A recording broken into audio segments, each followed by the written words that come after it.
mishro nge kerwal lola rwale ni siang ala run teke di ala ka yutepi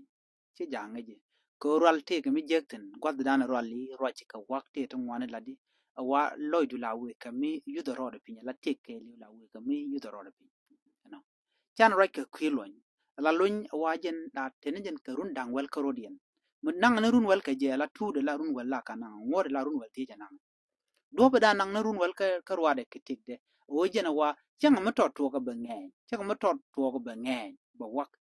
la chere ke we ana mo wa ja run te ka de ko bi te bi ka kwa ko jen no mo ba jo ka je re poske re shin ka re jemi ke ta danan la rwale jen siang ka rwaje ka rwani to ko ken chere ko misi chang long chibano ke kun cha we yer bengen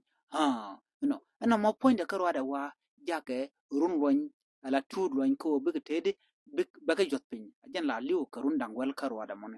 run wel ala lun ala tud te ka run wel ka ngai da la ngai ka je man jin bo jiran ma la ngai ko ni shang warun ko bo yuda ka pin na mo kel awa ngor loin la te ka run wel di ko wajen chang ngai ka ngai da la tu la ngai je run ka dang wel di la ka nang en point de ngor loin ajan ta da an to lun ge je cheng men ngai ko nen wolu ni jen e jala ko le ni mo ki bu ma long ki ngai long ngai na man na ka je liwo ka je chu do ja ka tulwan ko mi ya ngai ni long che goro blo de palpin